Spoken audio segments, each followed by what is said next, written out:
તમારે શું કરવાનું છે? તો કે તમારે છે ને ઘડિયા પાકા કરવાના છે. હજી ન કર્યા હોય, મેં આઈ થિંક રિઝનિંગમાં કહી દીધું છે, છતાંય ન કર્યા હોય તો હું તમને કહું છું, 1 થી 16 સુધીના ઘડિયા કરી લો. કરી લેશો? 1 થી 16 સુધીના ઘડિયા કરો.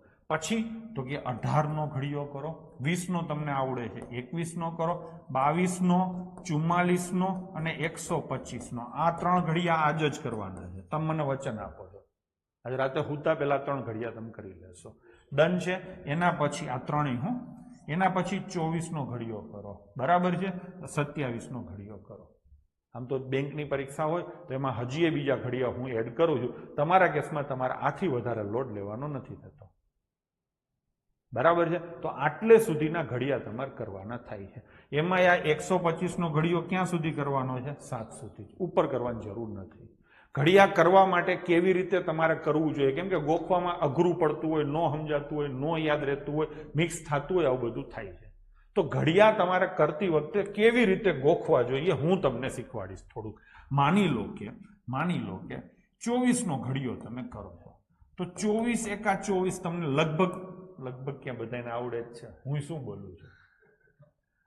હવે બોલું 24 નું 48 પણ લગભગ બધાને આવડતું જ હોય છે. આટલું તો બધાને ડબલ કરતા બધાને આવડે છે. પાડો હા. તો હવે આના પછી છે ને 24 ચોક સીધા લઈ લ્યો, આના ડબલ કરો 96, અને પછી લઈ લ્યો 24 8, આનાય ડબલ કરો 192. આવી રીતે કરશો તો ચાલશે. ટૂંકમાં કોઈ પણ સંખ્યાનો ચોકો એટલે કે 4 ગણા કરવા હોય તો એ સંખ્યાને 2 વખત ડબલ કરવી. હા કે નહીં? હું એમ કહું કે 36 ચોક કેટલા થાય? ઘડિયો પાકો નથી કરવો તો 36 ના 2 વાર ડબલ કરો. 36 દુ 72, 72 દુ 144. ડન છે? તો એવી રીતે આ કરો. કોઈ પણ સંખ્યાનો ઘડિયામાં 8 જોડે ગુણાકાર કરવાનો હોય એટલે કે 8 શોધવાના હોય તો એ સંખ્યાને 3 વાર ડબલ કરો. જો 24 ના ડબલ 48, 24 તેરી 72 નહીં હોય, 3 વાર ડબલ કરવાના. 24 ના ડબલ 48, 48 ના ડબલ 96 અને 96 ના ડબલ 192 થાય. તો એવી રીતે માની લો કે 36 8 કરવા છે તો 36 દુ 72, 72 દુ 44 અને 44 સોરી 72 દુ 144 અને 144 દુ 288. ખબર પડી? હું અહીંયા તમને એમ પૂછું કે 26 8 કેટલા થાય, તો તમારે શું કરાય? 26 દુ 52, 52 દુ 104, 104 દુ 208 થાય કે નહીં? થોડુંક તો ફાયદો થાય ને. નથી ગોખી શકતા તો આ રીતે તો કરી શકશો કે નહીં? તોય ચાલશે. બીજું કે 26 8 કરીએ તો તમને એટલી તો ખબર પડે છેલ્લે 8 આવે. હા કે ના? એ ખબર પડશે. હવે આપણે લાસ્ટ ડિજિટ ની બધું કરશું ને, ઘણા બધા કનેક્શનો આપણે એસ્ટાબ્લિશ કરશું. હજી ઘણા છોકરા આમે કરે છે. અત્યારે કોઈ કોમેન્ટ નથી કરી પણ ઘણા છોકરા આમે કરે. સાહેબ 25 ગુણ્યા 7 કરી અને સોરી 25 ગુણ્યા 8 કરી અને પછી એમાં 8 ઉમેરી દઉં તો ચાલે? હા ચાલે ને. હું તો આમ જ કરું. 26 નું પૂછ્યું હોય તો એની આજુબાજુમાં કયો ઘડિયો તમને આવડે એ પકડો. 26 8 પૂછ્યા છે. 26 દુ 52, 52 દુ 104, 104 દુ 208. પણ 26 7 પૂછશે તો બીજો એક સરળ રસ્તો છે કે આજુબાજુનો તમને જે ઘડિયો આવડતો હોય ને એનો તમે લાભ લઈ શકો. જોજો આવી રીતે આપણે ઝીણી ઝીણી વસ્તુઓ ધ્યાનમાં રાખશું. કોર્સ લાંબો થશે, ઘણો લાંબો થશે, પણ પછી અડવું નહીં પડે. તો શું કરાય? 25 8 208 કરાય. હા, આની નાની વચ્ચે કેટલાનો ફેર છે? 1 નો. એવો કેટલી વાર? 8 વાર. તો 8 ઉમેરી દો. ખબર પડી? હવે માનો કે આ સેમ એક્ઝામ્પલ હું તમને બીજું પૂછું, 27 8 કેટલા થાય?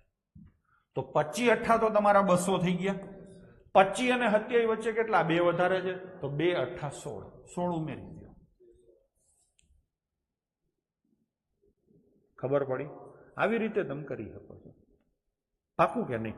માની લો કે હું તમને એમ કહું કે 21 સત્તા કેટલા થાય, તો તમે બાળકો 20 સત્તા મનમાં મોઢે ખબર છે 140, આના કરતા 1 વધારે છે અને એવું કેટલી વાર? 7 વાર. તો 7 ઉમેરી દો.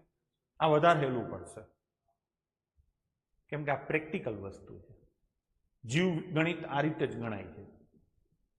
વૈદિક ગણિત હતું ને, હવે નવું નામ આવ્યું જીવ ગણિત. હા કે નહીં?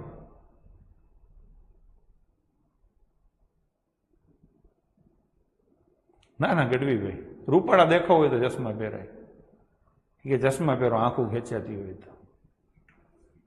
કાંઈ આંખું નથી ખેંચાતી, ગળું નથી દુખતું, કાંઈ નથી થતું, ધબધબાટી બોલે. તમને તકલીફ પડતી હોય તો વાત અલગ છે કે વધારે પડતા આંકડાઓ હેરાન કરતા હોય. ડન છે? એલા હા, હું તમને એમ પૂછું કે 32 છક કેટલા થાય, તો તમે શું કરશો? 30 છક 180 તો ફટાફટ કરશો. કેટલા વધારે છે? 2 છક 12 ઉમેરી દો. કાંઈ જોરદાર નથી બિપિન મકવાણા, સામાન્ય વસ્તુ છે. કોઈ આટલું ડિટેલમાં શોખથી કરાવતું નથી, એને ખબર હોય છે, સમજાય છે? પણ એને એવું એ ટૂંકમાં કેઝ્યુઅલ એટીટ્યુડ હોય છે. તો ઘડિયા આ રીતે તમે કરી શકશો. હું તમને એમ પૂછું, માનો કે 19 સત્તા કેટલા થાય, તો 15 થી નહીં હાલવાનું, 20 થી નજીક પડે. 20 સત્તા 140 થાય. આ વખતે નીચે છે ને, તો શું થશે? માઇનસ 1 નો ફરક છે, 1 સત્તા 7, તો જવાબ શું આવે? 133. હા બિપિન, હા સમજાણું? તો આવી રીતે તમારા બાળકો ઘડિયા કરવાના છે. મેં તમને ઘડિયા કેમ જલ્દી યાદ રાખી શકાય એ શીખવાડ્યું છે.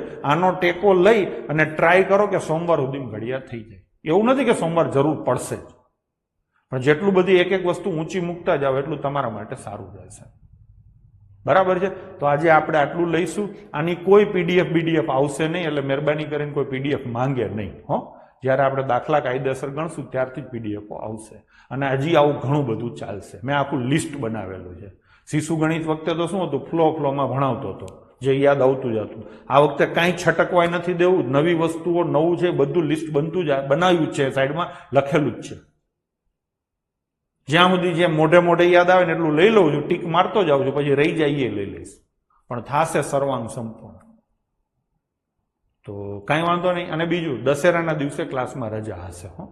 સાંજે હાટા જલેબી મારે ખાવાના હોય, એટલે મંગળવારે ટૂંકમાં ક્લાસમાં રજા રહેશે. દશેરા મંગળવારે જ છે ને? હા બરાબર છે. તો મળીએ સીધા સોમવારે. જય હિન્દ, જય માતાજી.